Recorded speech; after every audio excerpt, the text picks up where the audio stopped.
Hi. Welcome to Venture Bros, Venture Brothers podcast. With me, your host, as always, Bryan Dressel. With me, as always, is Graham. Mason. Hello. Have I given you that one before? Do I need to give you a different one? I don't know, but it's fine. I'll give you a different one. Graham, the prickly son of a bitch, Mason. I am pretty prickly. I got it because he's sitting in front of a cactus flag. Yes. This is California's new flag. It's just a shitload of cactuses. Yeah. Cactuses.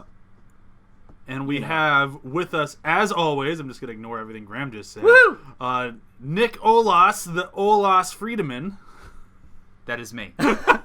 Yeah, he's here. He's back, everybody. Yes. Don't worry. Fear not. The It is Olas. The Olas. The Olas is here. Back in the States. The Fierce world's- as ever. Yes. The world's most mediocre superhero. The Olas. The Olas. What do you want? I'll get the job done, but it's not a lot of flair. Yeah. And really not. I'll get the job done, probably. Yeah. Really not on anybody's timeline. Just kind of whenever it gets done, really. Yeah. I got to finish this show I'm watching on Netflix, so I'll get around to it. Yeah. Really, there's a lot of Olas. paperwork, too. So, Yeah. Not for like this, but in my job, I've got a lot of paperwork to do, so my hands are real tired. So I just, have you heard of carpal tunnel? It's like, yeah.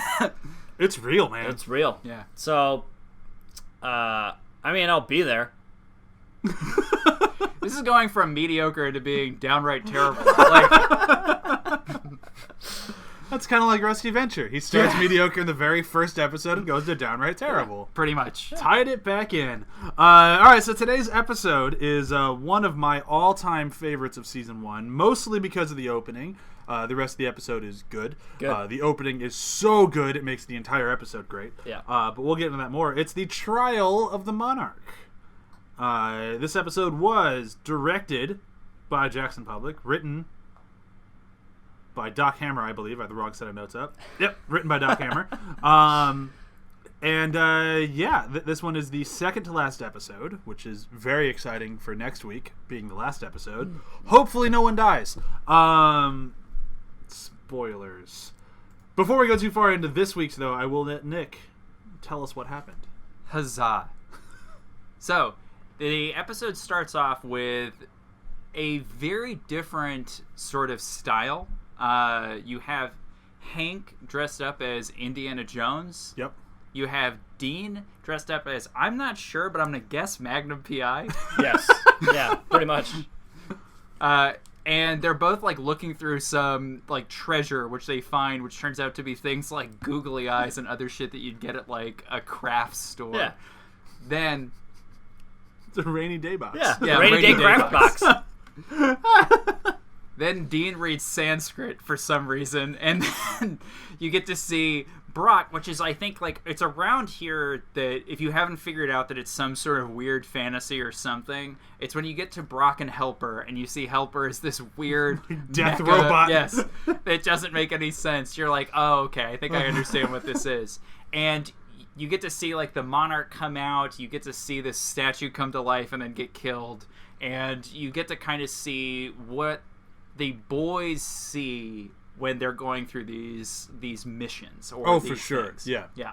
And then they form Mecha Shiva. Everyone get out their Mecha Shivas now.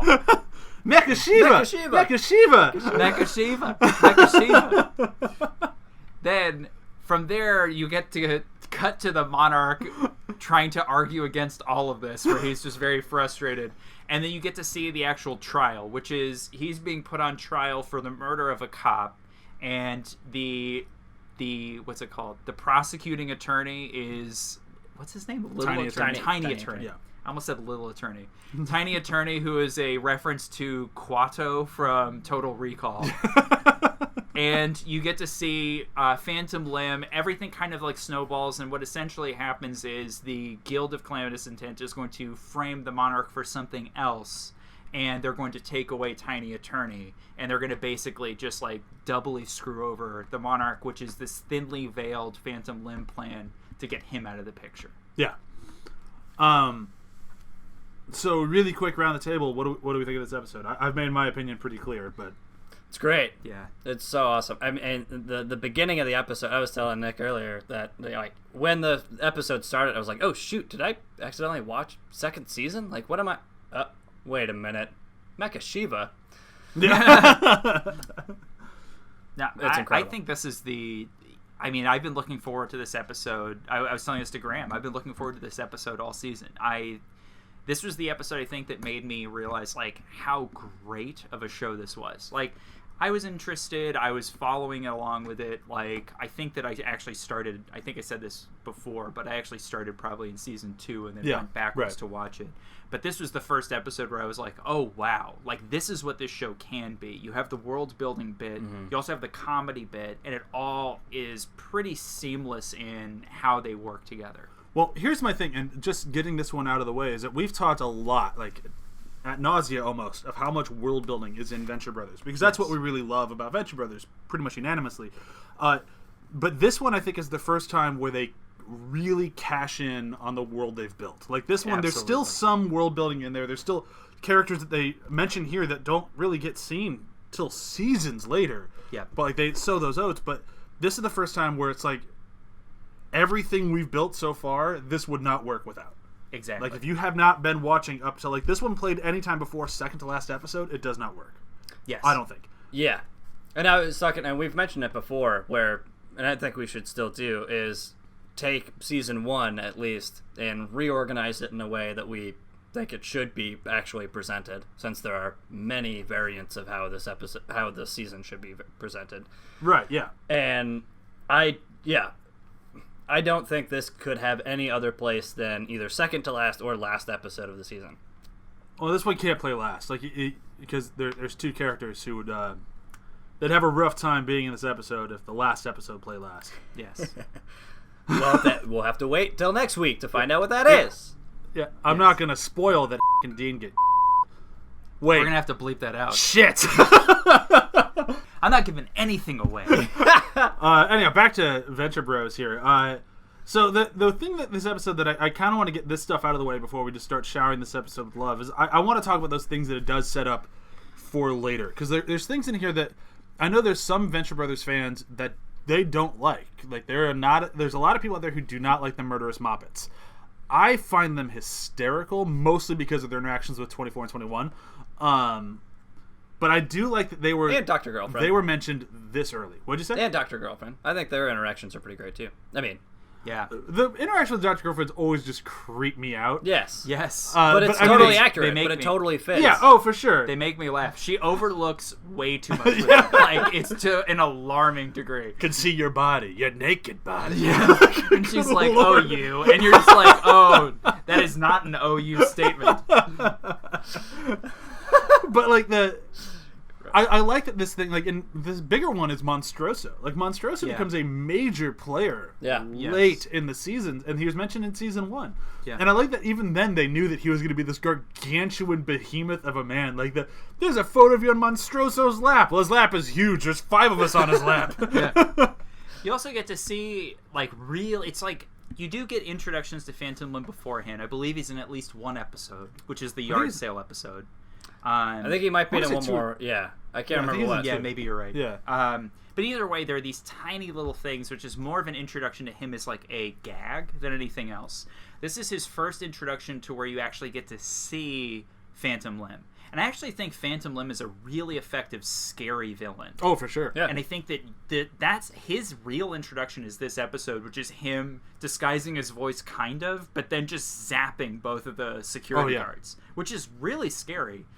Well, it's one of those things where, like, everyone in the show so far has been a gag. And, like, one way or another, everyone has been a gag. You haven't actually seen anyone be, like, a really good threat. Like, anyone that, like beyond, say, like, even that one was stupid, but, like, when they're in the panic room in the Home and Security episode. Yes. That one's just because they had 2 different teams of henchmen going after Jonas. Had Brock been home, I think that would have been fine. Yes.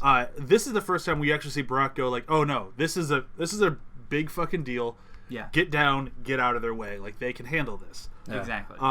But because of that, like, that's where we get to meet, like, these characters for the first time. Like, we see Watch and Ward, who I fucking love. Yeah. They become some of my favorite people ever. And I didn't realize that they were funny in the beginning. For some reason, I thought that they made them funny later. Yes. But they have have you seen my juice box? Yeah. That was your juice box? Great. Oh, jeez. Why did I even write my name on it? They're so good.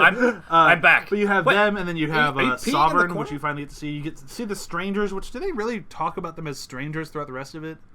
Yeah, I know the name comes up every now and then, but yeah, that was weird to me. We were like, oh, the strangers is like, oh, he's referencing those people. Oh, weird. I don't know if they ever reference them as strangers ever again. But I don't know.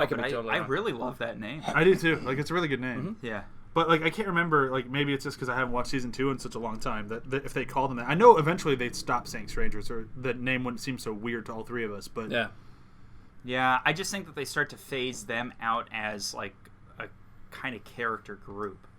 Well, they're still around, but I think they just called them Guild Wasps after a while. Yeah, you're probably right. But I think Guild Wasps are something else. They're the guys with, like, the glass-domed sort of thing. Yeah. I think strangers, they just slowly phase out of as far as like being important, I think is what I mean. That could be, like, you do see them, but they become less of a player. Right now they're like a big deal because they're henchmen that actually seem like they're competent. Like, that's, I think, the biggest thing about the guild is that, like you said, all these villains so far have been kind of a gag. Mm-hmm. But Yeah. this is the first kind of instance where you see henchmen that are genuinely seeming good at their jobs.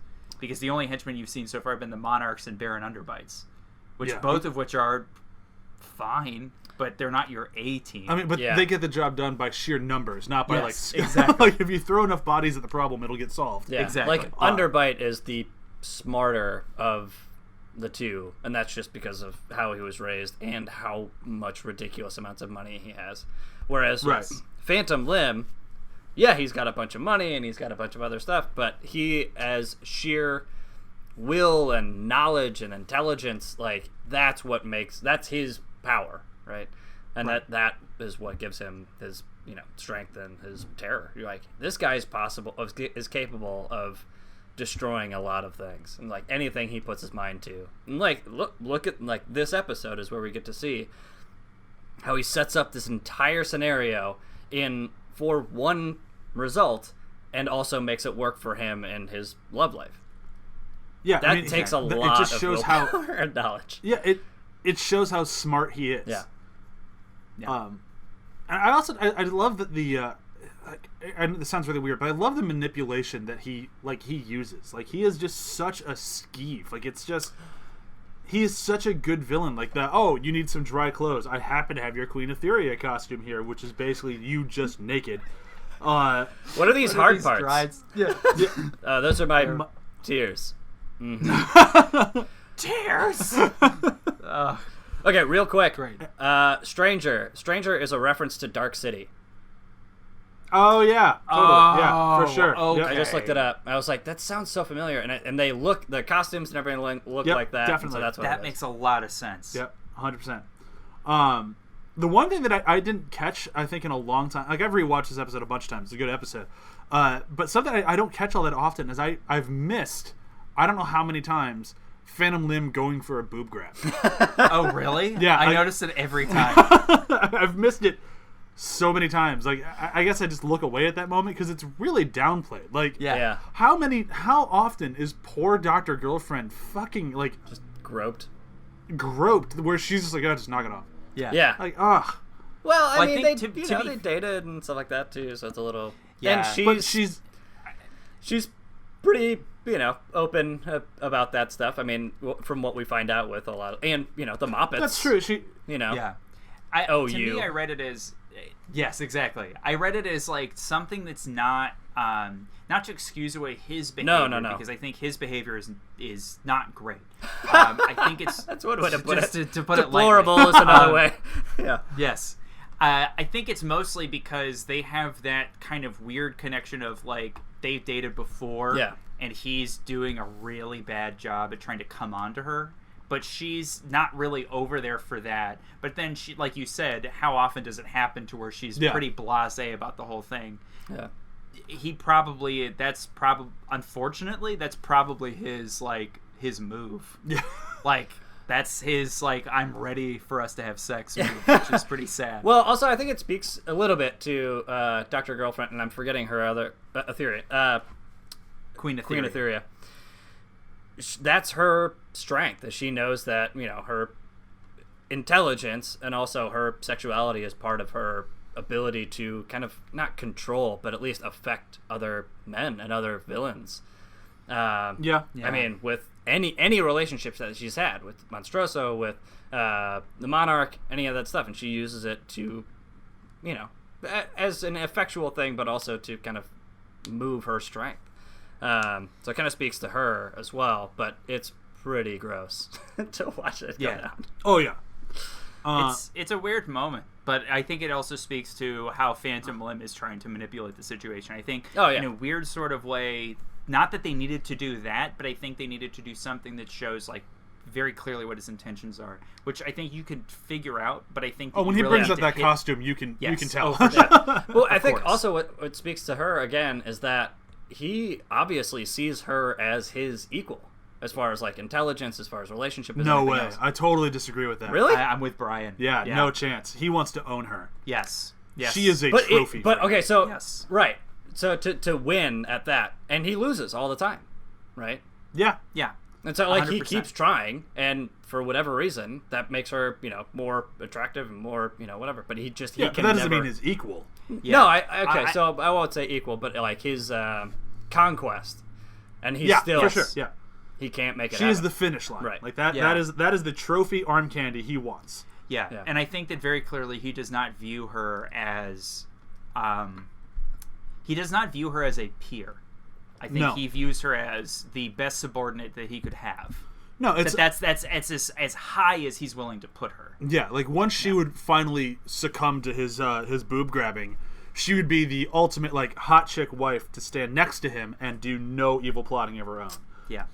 She's too good for that. I think the thing that I really like about it and like that I love about this plot line is that this really sets up the Monarch Dr. Girlfriend relationship. It takes a while to get there, but without this huge bump in the road, we don't get them to be where they are. Like you don't get the whole without her leaving and going and being Queen Etheria for a little while, you don't get Dr. and Mrs. the Monarch. Like you don't get the other it's not Dr. Wife. It's not Dr. Property of the Monarch. She is equal. She gets her own throne. And I think she gets all that because she was lesser everywhere else. The Monarch knows he can't be in a relationship with her until she is equal footing. Yeah, and I also think that they took the Monarch... This is a weird episode because I feel like beforehand, like when I had watched it, I was like, oh, the Monarch's not being a good person. But I think that like he is... It's weird to watch it now after being in a relationship and seeing him like... And all three of us are married. But like him actively pushing her away is such a weird look for him, and it's clearly because he's so insecure about like all of this. Yeah. Like his whole build up this whole season is like you have the episode with him and the episode with the testicles get switched or that they get twisted. Yeah. Are you there? The testicular torsion. Yeah. And he's like, am I in that book when they're talking about the guild book? And he's like, no. Nope. And it's like, so there's check that. under M for Monarch. Nope. Yes. Check under T for the Monarch. Nope. No. Yep. And it's like all season he has been like pushed away to the fringes of this guild that he very clearly belongs to. And I think this is him, that book that 21 and 24 seemingly write and put out. I think it was just 21. 21? Yeah. Okay. Because 24 is like, I told you it was a bad idea. Yeah. You put his face 21. on it. Oh, great. So the book that 21 wrote, I think is like the first time where it's just bringing to light all of this insecurity that the Monarch has about where he stands within this world. Not to excuse away his behavior, but to at least show like he's taking all of this frustration out on Dr. Girlfriend because he's looking at her and going, you're so well connected to this world, and I am just at the edge of what it could be. Yeah, I'm barely a member. Exactly. Yeah, so it's like shining a light on like he finally sees himself as how the world sees him and just loses his mind. Yes. Yeah, and he sees her for what she is. I mean, a super smart, very attractive, and somebody who's been playing this game for a long time. And so he feels like he's kind of whatever, batting out of his level. And so when he is, he totally is. Yeah. And I think that scares the crap out of him. I mean, even when he confronts her at the compound, it's like, look at your costume, it's tiny. I can see your dirty pillows. You're like, this is how you met me. And it's like, oh yeah, weird, crazy. And I love that this just sparks such an arc for the Monarch, because like Monarch now would not give a fuck if she was wearing that. No. Like he grows up so much from this very insecure to a guy who just has a totally open relationship and just doesn't care. Like the 21 and her make out on his unconscious body, and he goes, whatever, we're supervillains, I don't care. Like, but I think this Monarch would never have done that. No. I think it took him actually losing a lot to get to the point where he was just like, oh, I know what's important to me. And I think that's actually it's a human side of the show that you get to see every so often, but it's also something you don't often see in an animated show, let alone an animated show that goes on for seasons. Yeah, especially one this ridiculous. Like, yes, exactly. we're in the beginning of this, we were chanting Mecha Shiva. Yeah, it's true. But back to the trial. Like there's a lot in this trial that I think is a lot of fun. And the thing is like most of the trial is flashbacks and things that we've been talking and kind of hammering, but there's something just about the actual courtroom with Tiny Attorney and just all of it that's I don't even know where to begin. It's just like it's so ridiculous that it's just endlessly entertaining. Like I am obsessed with Tiny Attorney, and we should only talk about him for a little bit because realistically he is technically in 2 episodes, but he's a 1 episode character to be fair. Sure. Yeah.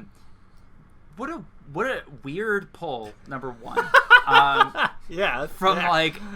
From Total Recall, and then number 2, it's like they just do something different with him. They were like, oh, the idea of like a man in another man's stomach is funny, but we're not going to do that. Yeah.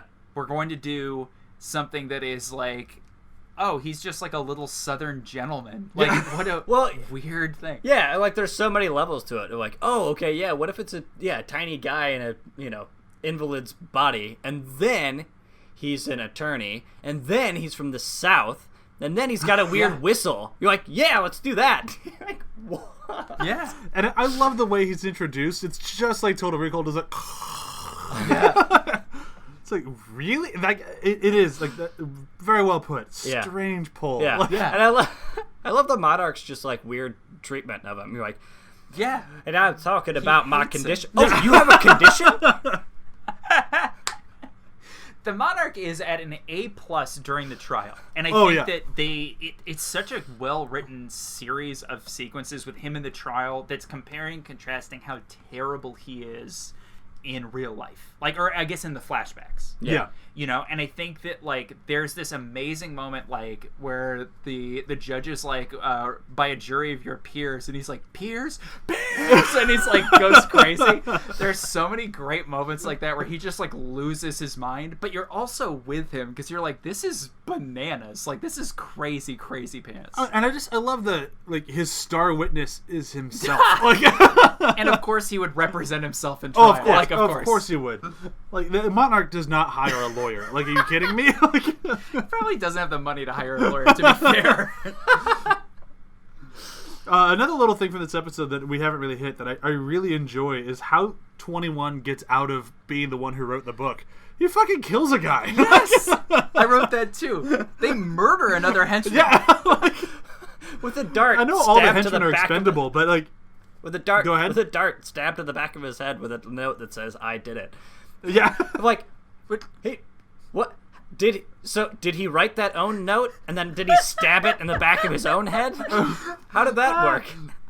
And I love that the Monarch's good enough. Yeah. He accepts it. It's yeah, this is great. This is exactly what I needed. Yeah. That guy obviously did it. Somebody paid for it. I also love another weird thing with the Monarch and the henchman is when he goes to Phantom Lim's house. He's like, I knew you were here. And his line is the henchman said, oh, she's probably at her mother's, which implies that they had some sort of weird town hall meeting. Yeah. It's where do you guys think she is? It's,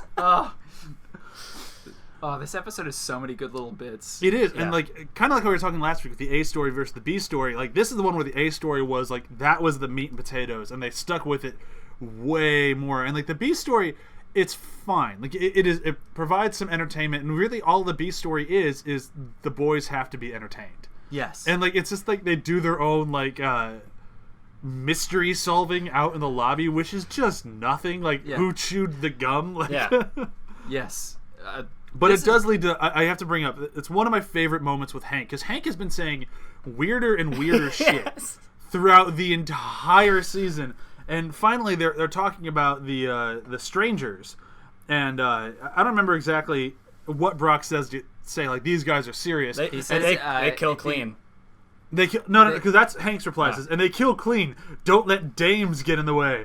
And Brok says, honestly, Hank, where do you pick that stuff up? I don't see you read.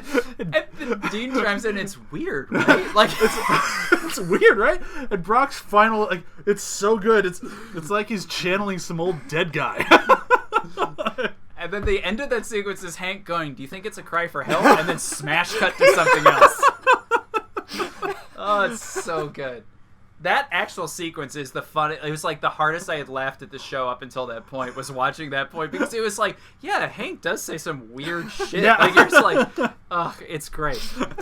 And it's like you said, it's so B story, but like so even ridiculous more B story of like this really has nothing, pertains to nothing whatsoever. They're literally just standing outside of what's actually happening in the hallway, and that's it.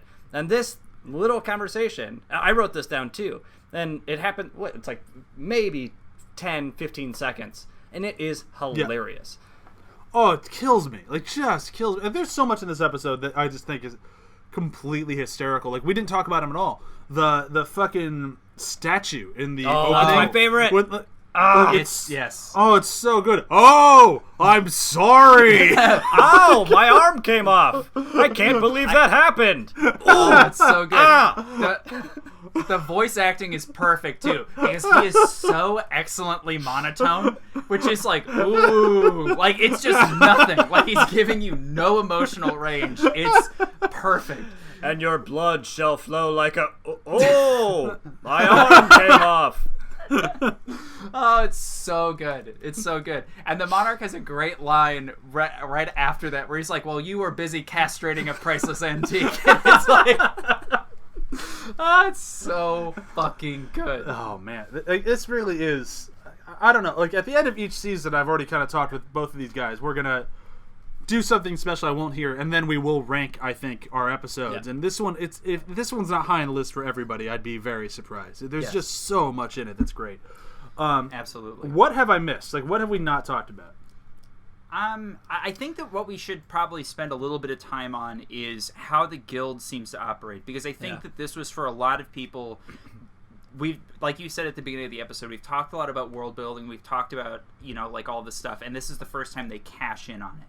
And I think this is, to expand on that, it's the first time that you actually see the world start to interact with itself. A lot of the time we've seen Rusty and like the Venture crew interact with the world in these like small little spaces, but we've never seen the world kind of interact with anything else within that we've already seen before. Yeah, and I think that's mostly kind of counterpoint, not intentionally, but like the I think it's really shown with Brok. Yes. Because Brok sees what's going on, realizes it has nothing to do with the Venture family, and just gets the boys down and out of the way. And the guild knows, and they even tell him, like, thanks for staying out of the way on this one, Brok. He's like, whatever, how much time do I have left? Yes. It's like, so like it is a great moment, because it's still shown like that they're still there and interacting, but it's the first time where they realize, oh, this has nothing to do with us. Let's just take a step back and let it happen. Exactly. Yeah. And you also get to see, like, it's really interesting, because you see the guild is super prepared. It's like a complete counterpoint to what we've seen from the Monarch and Baron Underbite, and even in the last episode with Mike with his robots. Like, everything feels kind of haphazard. Yeah. But with the guild, it's like, oh, these are legitimately scary people. Yeah. And we need to kind of give them a wide berth, because otherwise we get sucked into this awful vortex. They know what to do in every situation. They freeze the whole room, and then they're like, all right, let's do memory wipes on everybody. And then they're like, well, what about the necromancer, necromancer. They yeah. don't work on their kind, which is just like, well, it shows that they're super prepared, which is something that is really fascinating as a first-time viewer for. Well, what else is out there then? Yeah. The fact that they know all this stuff, like, what else could there be for them to be prepared for is really, really interesting. Yeah. Yeah. And not only prepared, but just like, whether they knew Dr. Orpheus was there or not, but like they're knowledgeable enough to be like, oh, well, then they work with suggestion as well. So just whisper something in his ear, and then we'll rewrite his memory.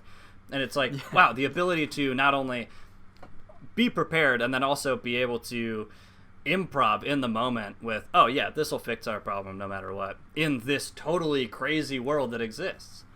It's incredible. It leads to like, yeah, exactly what you're saying. Like, what else is out there? Like, what else do we not know? And for a show that is so steeped in, or especially season 1, so steeped in the theme of failure, like everything we see fails, like left and right. Like every episode, somebody's going to fuck it up. And this one still has a lot of failure in it. But this is the first time where you see, oh, this was our plan. We executed our plan, and it succeeded on both fronts. We got the guy we wanted to kidnap, and we got the Monarch out of the way, like permanently. Exactly. Like it's such a good change of pace, especially when played so late in the season, where it's like, oh, like we kind of know what we're sitting down for when you sit down for Venture Brothers. You're going to see everyone kind of fuck it up, and like there's joy in like the calamity of errors. And this one's like, oh no, this is not a calamity of errors. This is just success. This is proper execution, and it's really kind of cool seeing that happen. And it's something that I think as the show progresses, the guild gets less good at. Yeah, and I think that there's a lot of reasons why. Yeah. I think that part of it is that the guild kind of falls apart. We're not going to dive into it heavily now, but the guild does fall apart at the end of season 2, and I think that's part of the reason why you see the guild kind of like become less and less and less of a thing. Right. Same thing with OSI. OSI is the counterpart to the guild, and you see them become less and less and less efficient over time as well.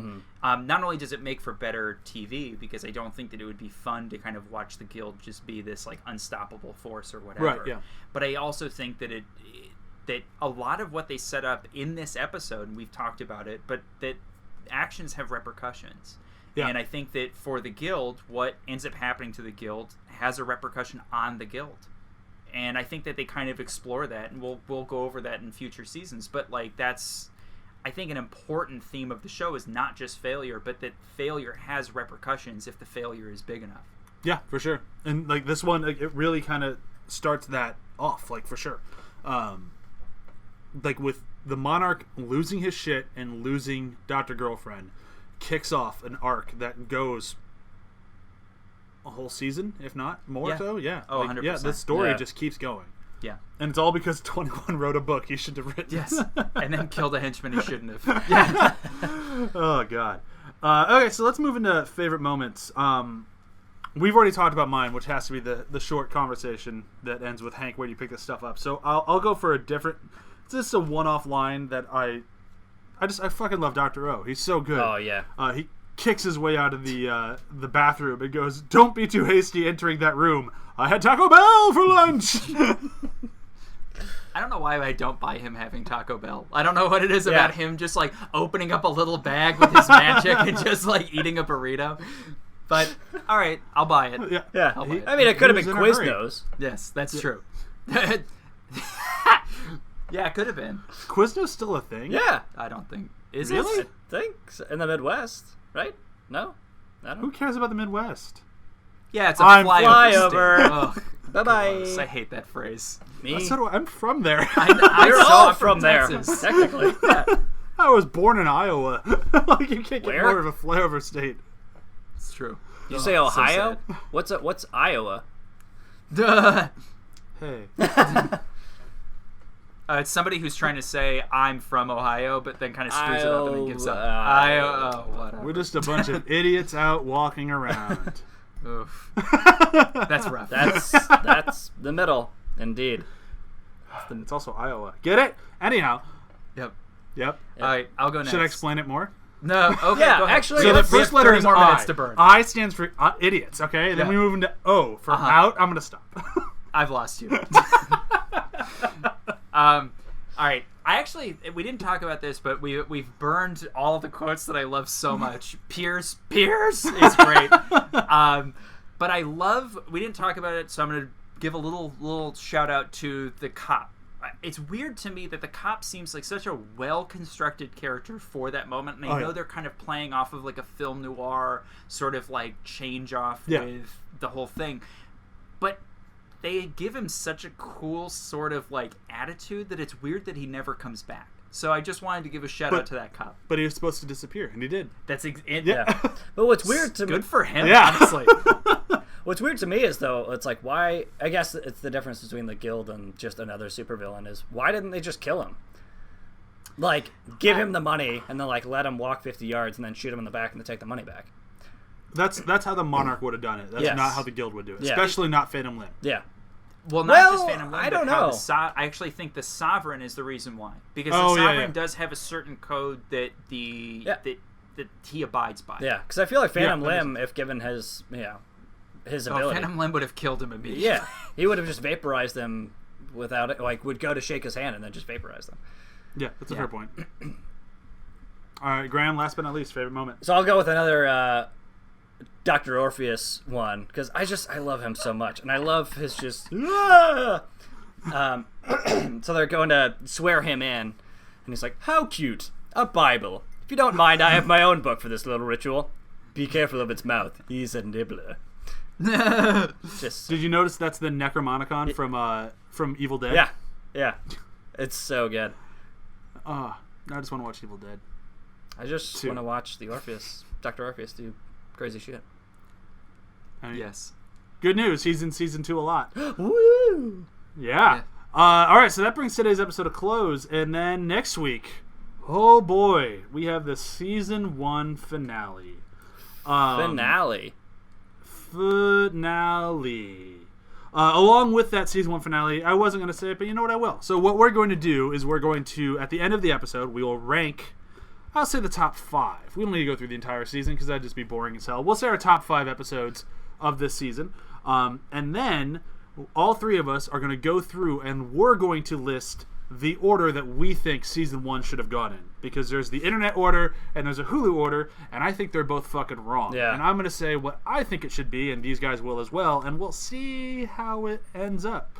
Yes. Yeah. I can't wait till I end up just accidentally making the fan order or the original release order by accident. Yeah. I'm going to do something interesting, and I'm going to start with this episode. This is going to be my first episode of the season. And then do the rest of the season as a flashback? Yes.